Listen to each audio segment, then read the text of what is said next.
Labour is the paedo defender party. That's how Kemi Badenoch attacked Keir Starmer at PMQs today ahead of a crucial by-election. I have been to Gaunton and Denton, the by-election with sectarian divides, and I tried to track down Zach Polansky and got nowhere. This is the spot where he was last seen before a flying saucer picked him up and whisked him away. We did try and speak to some Green activists. One of them asked which newspaper we were with, and then he said, absolutely f***ing not. Tim, you're fresh from Gaunton and Denton and PMQs. Mm-hmm. I'm fresh from the orthodontist, where my youngest had train tracks fitted on both the upper and lower tier. I know. I had train tracks once when I had to do American telly, and I planned to go to the orthodontist, and I said to the woman, the head of talent there, a woman called Elena, a wonderful lady who recruited me to do royal coverage in America, and I said to her, oh, you'll be pleased to know that I am going to get my teeth sorted out. She goes, yeah, you need to get that whole top row sorted. I said, I'm talking about my bottom teeth. So wait, you had British teeth and the Americans insisted upon you straightening them? Yeah, well, wow. I didn't get I've had braces, believe it or not, but my teeth are quite, lefties like to describe me as looking like a horse, which I think is harsh. That's horrible, that's Isn't not it? true. But this is the difference between men and women on television. You have to consider teeth. For me, the debate is, do I wear a tie or not? That's right. Although you would have loved the American approach because, the hairdressing in the morning is like nothing you've ever known in your life. And also, curiously, they call it a blowjob. So you're booked for your blowjob at 5 a.m. I was like, goodness, is this in the contract? There are some MPs, and I'm tempted to name them, who will use going on Newsnight or Politics Live as a chance to have a makeover. Yes. To be fair, they're in there for about 30 minutes. Can I just say that one said female MP, Labour, won't name her. I think I know exactly who that is. Was there for at least an hour before I arrived, just for a little touch-up. We're getting off subject here. Right, we're going to get onto you in Gaunton and Denton chasing down Zach Polansky. Not with much success, it must be conceded, in just a minute. But PMQs, best line of PMQs, was it Kemi?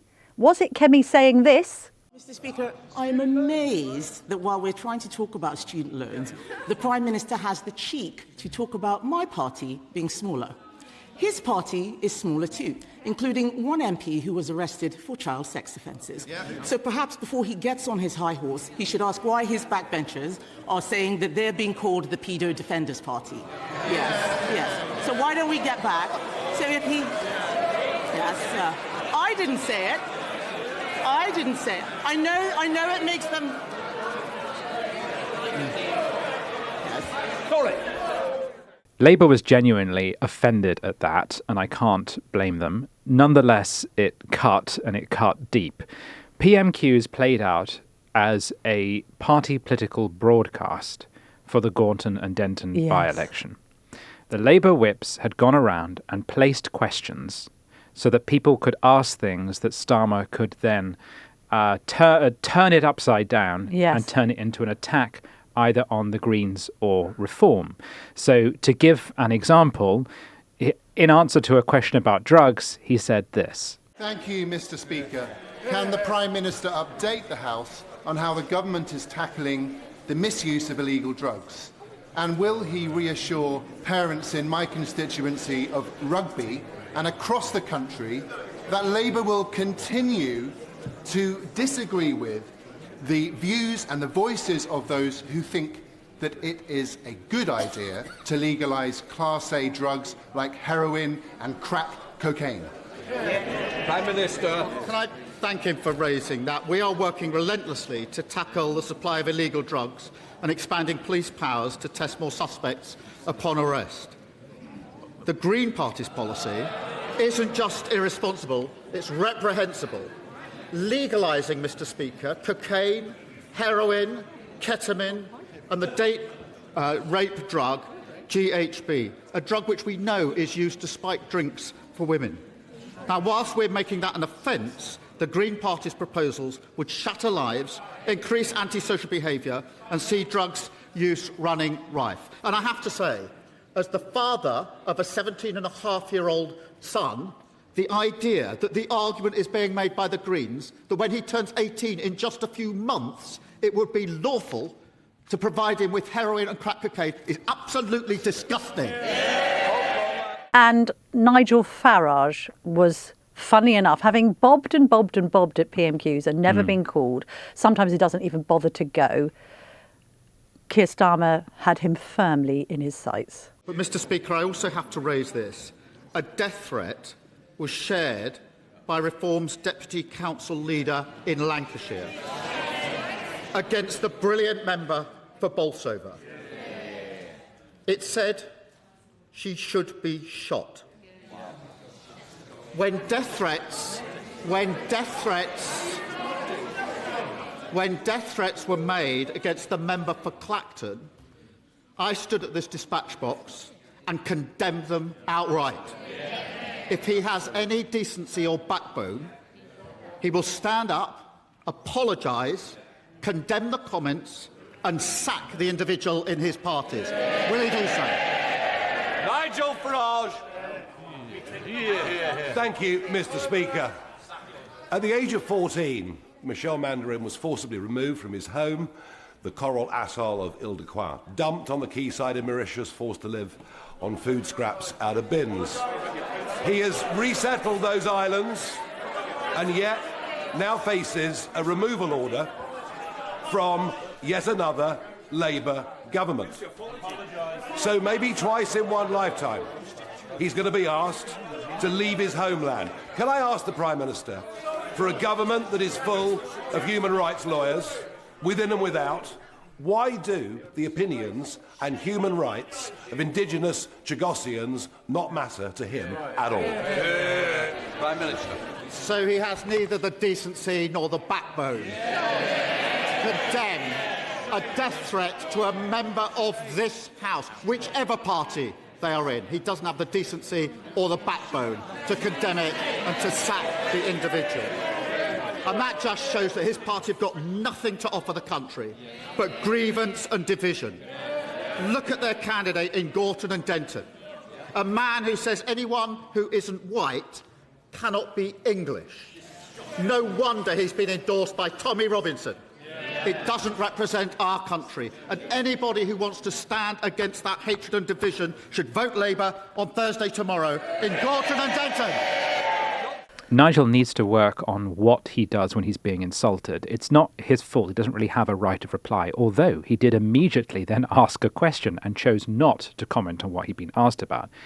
But while the Prime Minister is slagging him off, Nigel has a habit of sitting there and just nodding. Yeah. I think it's meant sardonically, as in, carry on, get on with it, but it can come across as though he's saying, yes, it's a death threat. That's exactly what we need in politics. No, I know. Although I think most objective observers saw it for exactly what it was, which was a cynical ploy by the Prime Minister. Oh, it was utterly cynical. To just sully his name in Parliament, yes, one day out from everyone going to the polls in Greater Manchester. We'll get onto the by-election, but it's one of the bitterest, because both sides are suggesting that the other side is thoroughly corrupt. Yes. And that if they won, there would be a civil war in Britain. Good Lord. That's the vibe that both are putting out. There was one other detail to this party political broadcast, which was the first question from a Labour MP was about Palestine. And Starmer delivered a classically tortured, wordy response that you just know is going to be translated into several languages and distributed in Gorton and Denton. The Urdu leaflets are being printed as we speak. And then again, I don't know whether it was contrived or not, but we then had the hard left Labour backbencher Imran Hussain stand up and start talking about the persecution of Muslims in this country, pointing to the Reform Party, gesticulating, and basically saying that they were responsible for stoking Islamophobia in the UK. Mr. Speaker, violent and Islamophobic attacks against the Muslim community are becoming far too frequent in our country. Prime Minister, is it not the case that every single politician in this place, and I mean every politician, especially that lot over there. Mr. Speaker, they may nod their heads, but this morning we could have woken up to a horrific terrorist attack, killing innocent Muslim worshippers only for being Muslim. Prime Minister, is it not the case that every single politician in this place and every single journalist has a responsibility to stop fanning the flames of hatred against the Muslim community? It's interesting how there are different takes in this by-election on the nature of diversity and unity. So Reform's whole line is, we talk to everyone in this constituency, we don't see race, and we don't believe that we should be having sectarian conversations. The left-wing take on diversity and unity is, diversity is unity, and because we talk to people in different languages and because we celebrate their religions, that's the sort of thing that brings us together. And you can see Labour leaning into that in this edition of PMQs. With Starmer visiting the by-election, you sense that they think they might win it, yes, or even place second. So why do we think was that last minute that he just turned up? It surprised everyone, but we'll talk about the by-election in a moment. We can't help but talk about it because, as I say, this entire PMQs was a choreographed opportunity for the Prime Minister to speak directly to the voters in Gorton and Denton. But to bring it back to Kemi, yes, she had a substantive point to make about the appalling rates of interest and debt that students accrue and why the government is not acting on it. Mr. Speaker, it'll only turn around this year if he stops being the leader. Perhaps they can do something about that. He wants us to welcome economic news. I'm sorry, but I'm not going to welcome the fact that youth unemployment is at its highest ever. I am not going to welcome the fact that unemployment has increased every single month under this Labour government. He is not doing anything about student loans because he is not governing. And he is not governing because he cannot govern. He is distracted by Labour scandal after Labour scandal. Mr. Speaker, even today now, there is an inquiry into the Inquiries Minister. That is all that they have offered since they came in. The defining moment of this man's premiership will not be breakfast clubs. It will be the sight of the man he appointed as ambassador to Washington just last year getting arrested. No wonder they're calling themselves all sorts of things. He needs to stop moaning about us and start fixing his useless government. Why should the country have to put up with 3 more years of this? Tim, was she right to go in on student debt today? I mean, is that their own appeal to younger people? I mean, am I reading too much into it? Are they trying to appeal to the youth of Gorton and Denton? I think they genuinely care about it, but it comes off the back of an appearance on a morning television programme. Yes. Which one is it? It's Good Morning Britain, and she had a bun fight with Martin Lewis. That's right. And I think actually the verdict on that, I was at a dinner last night with various different media types, and they said, what was Lewis doing? He basically hijacked her interview. He walked onto the set and started shouting at her. Ridiculous. And then Ed Balls started shouting at him. And at one point, the two men were having a conversation and completely excluding the woman who was on to talk about it. Exactly. And she actually pointed that out. She said, hang on a minute, stop talking over me. You're talking over me. Exactly. She handled herself really well. She did. And it's those little viral moments that are really helping her out. But don't you think it was cutting because there is an element of truth in it to Conservatives when the Prime Minister said this? Yet again, she's shown why she is so utterly irrelevant. Harping from the sidelines, trying to talk down the economy. I mean, he is just so patronising. He is. And dreadful. He makes my skin crawl when he comes out with this stuff. And remember when he said something similar to the leader of Plaid in Westminster and was then later forced to apologise. And then it does tend to be that female members of the cabinet get sacked. And there was the infamous incident when the Chancellor was crying next to him and he didn't notice. Yes. And, okay, so we'd rather not notice gender, but it is a pattern that some people are picking up on. Also, you'll recall in previous weeks there was talk about, is his hand shaking? Yeah, is and it? I dismissed it as an issue because I think it's unfair. It's a frightening thing to do PMQs, and I don't think we should be focusing too much on little ticks like that. But now it's been mentioned, I can't help but notice it. I think the tremor is in both hands. I think he's terrified. Really? I don't think it's a neurological thing. I couldn't help but notice it this time round. And equivalently, actually, Kemi Badenoch is there looking quite not nonchalant. Yeah. She is looking so much more relaxed, maybe a little too relaxed. Oh, she has the hands of the Ripper, psychopath hands, just totally still. So she is completely contained. But then this is also, in a way, part of her problem, right? She is school marmish and in control of the class, and therefore can be accused of lacking warmth. Is that a lacking problem? Charm? I don't know. Look, I'm not sure it is. She could be the only safe pair of hands in the room right now, I frankly. don't think this is an era where people care about charm or warmth or empathy, as the left likes to call it. I think people are so angry about everything that they really want someone who sounds like they mean business. No, fair enough. Now, what was also interesting, I ask about should she have gone on student debt. Of course, it's a really important issue. But we have got the Peter Mandelson saga hanging around in the background. It may have been a calculation. Look, we've got this admission from Lindsay Hoyle that he was the one who said to the police that he was concerned the former Labour peer might be a flight risk. He began the day's Parliament by giving a statement about that. Order. Members will be aware of comments in the media regarding the arrest of Lord Mandelson. To prevent any inaccurate speculation, I'd like to confirm that upon receipt of information that I felt it was relevant, I passed this on to the Metropolitan Police in good faith, as is my duty and responsibility. It is regrettable this rapidly ended in the media, as this is a live investigation. Members will understand that it would not be appropriate to make any further comment, and I'd like to caution members from doing so. The Tories may have calculated we're going to have Mandelson and Epstein dominating the headlines for days to come, so let's just do serious politics and talk about university students saddled with tens of thousands of pounds in debt. Fair enough. And I'm looking now, Tim, top of our news ticker, what's the most read story on the Telegraph online right now? It is Poppy Wood's exclusive headline revealed the contents of Epstein's secret storage locker, which are revealed to include sex slave manuals, videotapes, and large number of photographs, such as a picture of a young Prince Andrew and a portrait of a woman resembling Ghislaine Maxwell.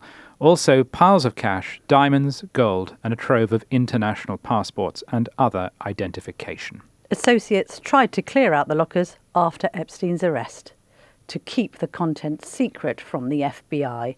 Funny that. By the way, I'd love to have a deposit box, like in the movies. Should we get some Daily Tea memorabilia and put it in a deposit box somewhere? That's more like the Blue Peters. Oh, yeah, that's like burying a time capsule. Time capsule. Put a teapot in there, different. a tea cosy, Very your different. hair gel, my hairspray. Worth reading. I've seen a video of his old plane, the Lolita Express, which has been mothballed, and it contained bottles of baby lotion. I know. Also, curdles the blood. You made this point earlier. These people flew on a plane called the Lolita Express. Yeah, I know. The clue's in the name, aside guys. from calling it the pedo jet, there really is pretty obvious what you were getting onto there. The pedo rocket. I know. Come I on. know. Anyway, so we this will all come out in the wash. This will all Okay, come out. so we have Lindsay Hoyle making his little intervention. Because he had visited the Virgin Islands during recess, and he says that while he was there, someone told him that they believed Mandelson was going to go to the islands. Yeah. Well, he felt obliged to pass that on to the police, and the police then spoke to that source and clearly concluded that he was a risk too.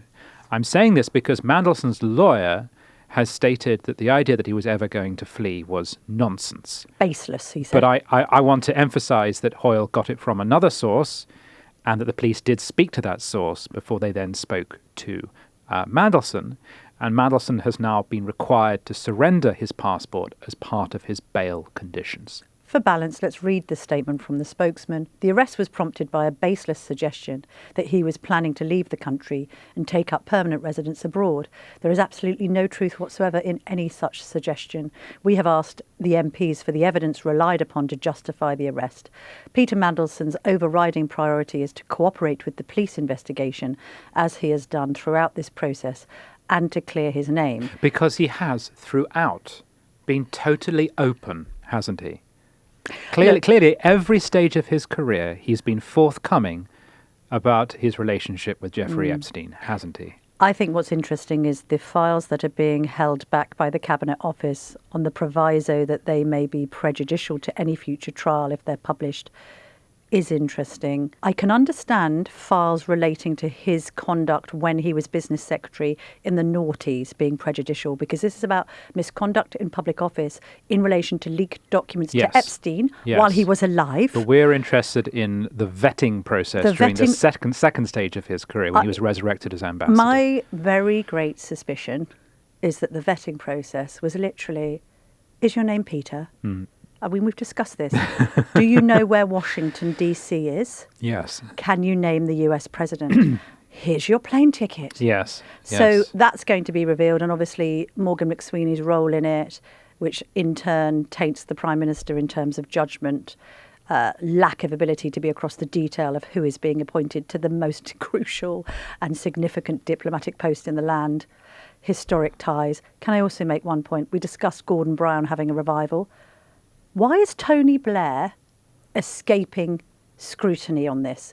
As a documentary is made about how great he was, I find this incredible. Well, it has been reported that during the Blair administration, when Prince Andrew was appointed trade envoy, the King was actually against it. Who was lobbying for it? Peter Mandelson. Yes. The King lost that fight. Peter Mandelson won it. Yeah. Again, I'm not suggesting any connection between Mandy and Andy or anything like that, but it comes back to this issue of political judgment. Tony Blair famously said that the Labour Party will have changed when it has come to learn to love Peter Mandelson. Yes.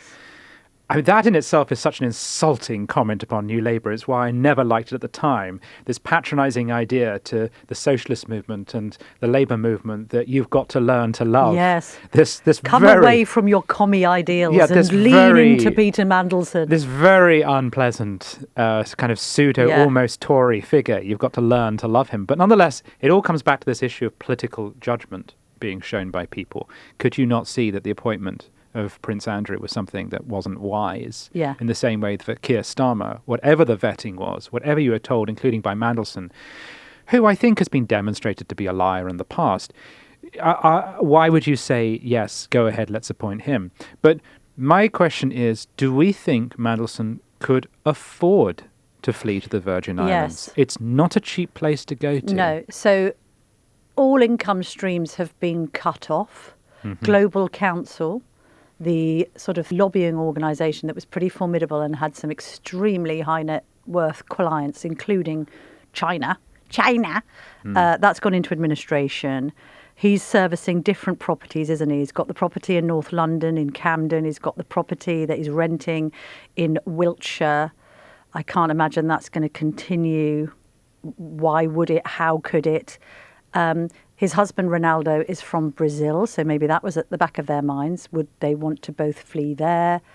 Having said that, the other thing about this, of course, is with our sclerotic legal system, him cooperating with the police in their inquiries could go on not just for months, but years. Yes. And that's why we've also reported this week that this release of files, should there be some deemed to be prejudicial to any future trial, therefore might not come out until the next Parliament. Will Keir Starmer be Prime Minister then? What will it all mean? So this is going to take years and years and years, which is the other thing. So I suppose that's why they're looking at him being a flight risk. And the word on the street is that Mandelson has lawyered up in a way that Andrew Mountbatten Windsor has not. Yes, he's got Mishcon de Rea by his side, who are a very formidable and phenomenal legal outfit in London. And he's also got this extremely highly respected KC, Adrian Derbyshire, to take on his case. Intriguingly, Derbyshire represented Boris Johnson back in 2019. Right. It was a Brexit-related case. Johnson brought an urgent judicial review when a magistrate issued 3 summonses against him for alleged misconduct in public office. And he fought that claim and won. So yes, he's got a very formidable legal team alongside him, whereas Andrew, I'm not quite sure who's representing him these days. In fact, it's been a subject of discussion in this newsroom. So what do we think? What's our verdict on PMQs then? I mean, if he manages to turn it into a Labour Party broadcast ahead of a crucial by-election, then he's won it, hasn't it? It all comes back to Gorton and Denton. And I think there are a couple of factors in his favour. One is that visit we discussed, which suggests they may have data, which is positive. Another is that the sun has come out. I don't know about you, but this is the first day in a long time where I haven't felt like throwing myself off a cliff. Yes. And that's because we can finally see sun and Yes. blue sky. It's and there might be a amazing. lifting of mood. And I would say, judging on the Prime Minister's general attitude at the beginning of PMQs and on the more bouncy quality of the backbenchers, Labour, for the first time in a long time, looks like it's a bit hopeful about something. So I think Labour is gambling a lot on a good result on Thursday. Well, you were in Gorton and Denton yesterday. Coming up, we're going to be discussing whether Keir Starmer's hopes might be dashed. I went to Gorton principally to try and talk to Zach Polanski. I went there the night before. My video team bumped into him on the train coming up that morning. They tried to speak to him and he didn't want to. We said, can we meet you later on the campaign trail? And he proved as elusive as Bigfoot. Here's what happened. Hello, I'm in Gorton and Denton, the constituency where there is a tightly fought by-election. I'm standing outside the Green headquarters in the Gorton area, and very nice it is too. And this leaflet that they're putting out is why this by-election is being so closely followed. This one helpfully is in English, some of them are in Urdu. And it suggests that Green is in first place, Reform in second, and Labour in third.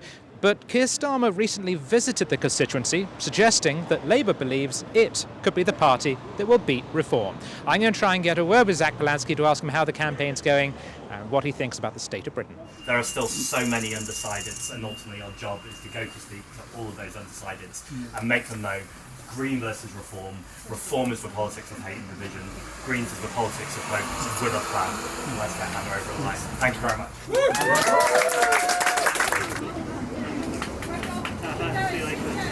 We have tried very, very hard to get an interview with Zach Polanski, who it seems to me will speak to anyone else in the world except me.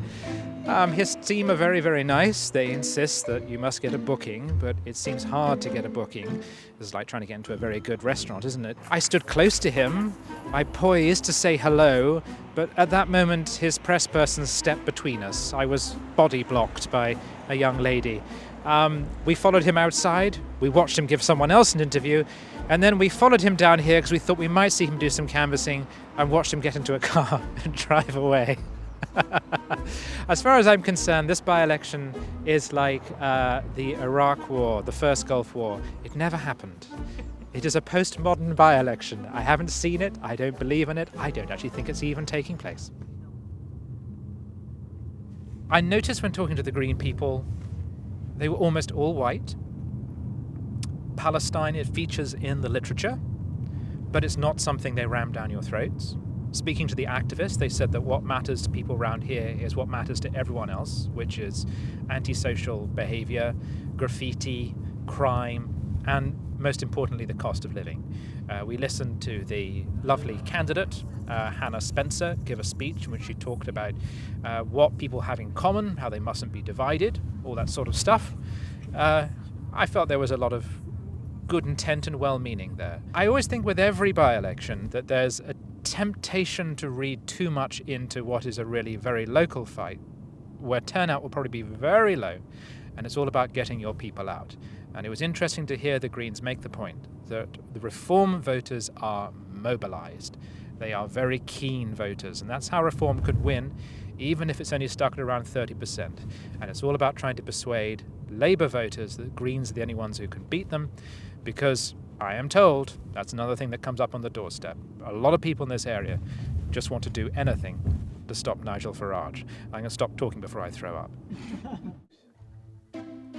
We followed the trail of Zachas Palanskas to this beautiful park in Gorton, where he is not at. Still don't know where he is. I refuse to give up. But I will say, Reform has painted this constituency as the hub of sectarian divide in a modern British hell. I'd say I rather like it. It's very clean, the people are friendly, you can get a 3-bed house for 270 grand, and one house on Chapel Street had an abandoned porcelain toilet in the front garden. All mod cons. We're going to keep trying. The hunt continues. The part of the constituency that we've been around, it has been a sea of vote Green posters with the occasional bit of red for Labour. But here, down this street, nestled between a Methodist church and what looks like a strip club, there is one resident who shows that they are backing the Blues. Well, it's now about 2:15 and we've been on a completely fruitless hunt for Zach Polanski for just over 2 hours. This is the spot where he was last seen before a flying saucer picked him up and whisked him away. We did try and speak to some Green activists. One of them asked which newspaper we were with, and then he said, absolutely f***ing not. That's it, we've given up. Zach Polanski is nowhere to be found, last seen somewhere near Loch Ness. We know that he has spoken to The Times, to The Guardian, but not to the Daily Telegraph. He's even spoken to the New Musical Express. So we can't tell you anything, but according to the NME, his favourite song from the last year was Messy by Lola Young. When you do these things, we can just tell that in your heart of hearts, you could have been a thespian. You could have been a comedian. You chose academia, and it was a respectable thing to do, Tim Stanley. But let's be honest, you are in your element, touring Gorton and Denton with a Daily Tea mic. Well, as our cameraman Will said, Zach Polanski will speak to the NME, but not the enemy. No, that's right. Isn't well that done. clever? Oh, hello, Will. His job is words as well as holding cameras and filming great footage. Well done. And to John, because I love the splicing of the music, but... Yes. No, John did a great job too, and he did the driving. He did the driving while you nearly Contra what Reform says, the only real way in which Gorton looks like Afghanistan is the roads. Yeah. Because it's as if they've been hit by a mortar attack. The potholes are so terrible. And I do want to say something about the state of the nation. One of the benefits of doing by-elections is you get out of the Westminster bubble and you get to meet the punters. And what you find is that people know less than you think and more than you think. Yes. So we interviewed one woman who was voting Green. It's the first time she'd ever voted in her life. And she was going to do so because they had come into her cafe and they bought some teas and sandwiches and they were very nice. She didn't know who Zach Polanski was. She couldn't tell you what any Green policies were. But over the course of the conversation, so that's how little she knows. And by the way, why should she know all that? No. I couldn't tell you who the centre forward is for Arsenal because I'm not interested in football. That's right. And most people are not interested in politics. Mm-hmm. But if you talk to such people, you find they have a depth of experience and an understanding of the state of the economy and society, which is much better than in Westminster. And what you find is things are okay. The country isn't as bad as sometimes the headlines make out. It's broken. Everything's broken. And people rub along okay. Yes. They get on okay. But you will find that socially they are anxious about things like knife crime. Yes. Maybe academically the murder numbers are down. Mm-hmm. Maybe we can prove that with statistics. But there's a lot of worry about young men getting into fights and getting into trouble. And on the economy, there is a sense again of anxiety about, can I make a profit? Will my wages pay my rent? Is my rent going to go up? This is something the Greens were talking about. I was really struck. So many of the Greens did not talk to me about the environment. That never was mentioned. Yeah. And Gaza was only mentioned in passing. It was things like, I can't afford my rent. My landlord is screwing me, things like that. And I feel that what a lot of people want is they want a sense of security and they just want their area to look and feel a bit better than it does. Yeah, they probably also, by the way, want those Afghanistani roads repaired. Yeah, they do. They do. And they want rubbish cleaned up. Yeah, they want graffiti taken away. Do your job. And the government, to its credit, is trying to address this with its Pride in Place programme, where it's giving large grants to local areas and letting them spend it as they wish to. That's a very good idea. But again, coming from the southeast, I live in a lovely town with a theatre and a cinema and a market twice a week. We don't appreciate how a lot of provincial areas, it just feels as though there is no public centre to them. Yes. What you do see, which I always find fascinating in Midlands areas, is that the Asian community functions as a community, or at least is more visible as a community, more so than white people are. The number of shops you see, which are in Urdu or whatever, or Bengali, forgive me, whatever the language is. Yes. The shops which advertise trips to the Hajj, to do the Hajj, the pilgrimage to Mecca. The mosques, the community centres. I know that can accelerate that sense of division because there's a risk people are ghettoised. But I do sometimes feel that what we're seeing is something that we're almost jealous of, which is immigrant communities still stick together. Yes. In a way that I fear a lot of poorer white people don't do. And I'm not denying that, goodness me, there is a sectarian tension and a problem. I'm not going to deny that. I mean, one thing I remain very uncomfortable about seeing is the niqab when I go around. And I think there's a conversation about that, for instance, that we desperately need to have in this country. Are Muslim women as liberated and as equal as we expect people to be? But I cannot fault Asian communities for the fact that they function as a community. And also there's high visibility at the moment because it's Ramadan and many people are going to mosques for prayers and obviously fasting through the day and probably having a sense of community precisely because of all that, which is very visible. And there's a visibility to people just in neighbourhoods because a lot of Muslim people would be running retailers or they'd be running taxi firms and they'd just be out and about more. Yes. I do think it is interesting, this whole campaigning in Urdu. Yes. I just say add, it from it's not just the language. No. I just want to say right here, because the video, if people should watch the video, the issue is not just the language. It's actually that it shows images of Labour politicians with Israelis and crucially with the Prime Minister of India, Modi. Yeah, he's just landed with Netanyahu. That really is the sectarian appeal. My objection to it is to be so divisive with the Greens and this suggestion that if you're a Zionist, you are ergo a racist is so deeply offensive. It's the support of some people who are only asking for a one-state solution, i.e. Israel to be wiped off the map. There is tension. There are very serious and substantiated accusations of anti-Semitism to those involved in the Green movement.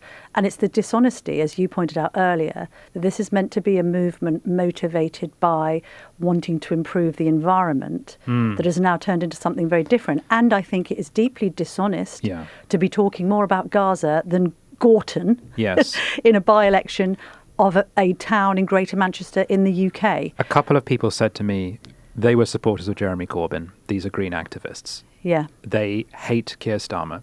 They feel they've lost the Labour Party and they are looking for a socialist alternative. And the Gaza issue is part of that. I did notice a number of shops with Jewish names, like Cohen's Chemist, or there was like a Levy's supermarket. I suspect there is actually an older Jewish population. Well, Manchester's home to the second biggest Jewish population outside London. And I think there's a bit of that in Gorton. But it's like, why do you talk to these people? Yes. Why do you target them? And why do you use these images and this language?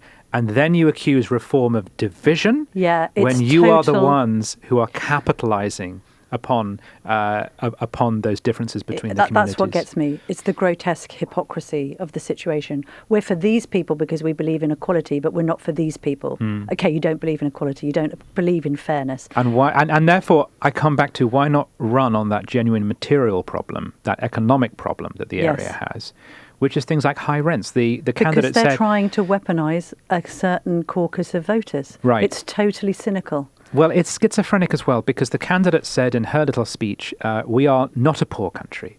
We're a rich country. Look at the centre of Manchester. You have high-rises, great glass high-rises being raised, whereas I'm talking to voters here who cannot meet the rent and who are paying sky-high rents to live in places with rising damp. I agree with that. I wanted to start singing the Internationale when I heard that. Run on class. Yes. Don't run on community division. No, that's right. And I'm afraid that's what the Greens have chosen to do. Also, by the way, it also highlights the division in this country now is not so much north and south, but city versus town. Very much so. And it's city versus seaside town, in as much as it's city versus towns like Gorton and Denton. Very quickly before we finish, Tim, let's just have a look at the polling and how close it is. You mentioned Keir Starmer going up there. Is that because they thought they might actually win it? Opinion today puts the Greens in the lead on 30%, with Labour and Reform very close behind on 28%. Basically, that is mirrored with other pollsters across the whole scene. So, in other words, this is too close to call. We must stress that you and I will be doing a Gorton and Denton by-election special on Friday. And we're hoping to have the result by the morning, and all of these polls are within the margin. And that is probably the big reason why Belansky didn't want to speak to us. He was too busy pushing leaflets through doors. Indeed. The other thing we need to do is a little shout out. We're doing our Q&A series where you and I are lined up to answer our audience's questions. No one asked me about this. I'm happy to do it, but we're going to be asking you about... When you tweeted about it, was the first time I heard about it. We're going to be asking you about the lineup for Arsenal's lineup, and closely followed by questions about Chelsea and Tottenham, who I'm sure you're aware are possibly going to be demoted. If you want to ask a question on Friday in reaction to the result in that by-election, do get in touch. It's thedailyt@telegraph.co.uk, or you can contact us via our socials, X, Instagram and TikTok. We'll be back tomorrow, 5 p.m. If you're enjoying our journalism, why not sign up to From the Editor, our free email newsletter? Start your day with the latest news and opinion, plus our bite-sized puzzles. Scan the QR code to sign up free today.